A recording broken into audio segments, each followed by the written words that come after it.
तुमने मुझसे पूछा था कि क्या सत्ता सभी को भ्रष्ट बना देती है।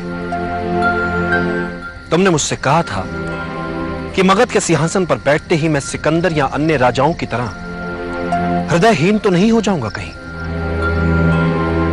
तो आज मैं कह सकता हूं चंद्रगुप्त, नियति ने तुम्हारा भविष्य अन्य राजाओं से भिन्न लिखा है और यह बात पूरी यात्रा में सिद्ध भी हो चुकी है और कारण उद्यम में ही छिपा है। तुम्हारा जन्म अन्य राजाओं या सिकंदर की तरह नहीं हुआ,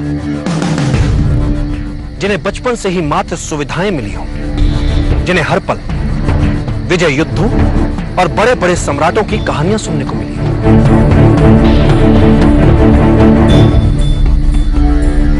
और तुम एक निर्धन परिवार में जन्मे, एक ऐसा परिवार जो कुचला गया, जिसने सदा सहा ही सहा, दुख अपमान यातना सब कुछ सहा।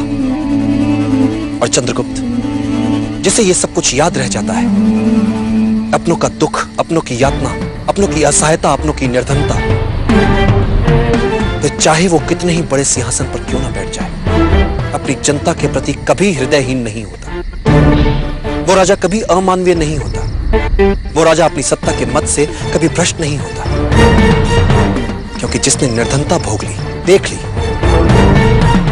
वो अपनी जनता की हर विवशता को समझ लेगा,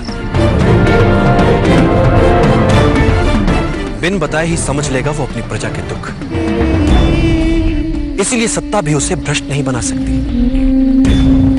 फिर वो अपनी निजी महत्वाकांक्षाओं को पूरा करने के लिए नहीं जिएगा, वरन अपनी सत्ता और शक्ति का उपयोग अपने जैसे गरीबों के जीवन बदलने के लिए करता है। साधारण जन के लिए असाधारण दुनिया का निर्माण करने के सपने देखता है, क्योंकि उसके मन में गरीबों के लिए दर्द होता है।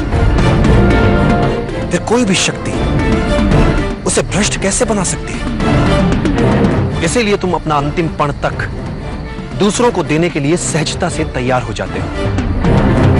अपनी मां की अंतिम निशानी तक उन्हें बचाने के लिए दांव पर लगा देते हो, जिन्हें तुम ठीक से जानते तक नहीं।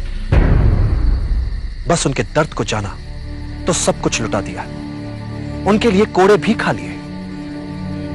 चंद्रगुप्त, तुम दूसरे राजाओं की तरह भ्रष्ट हो ही नहीं सकते।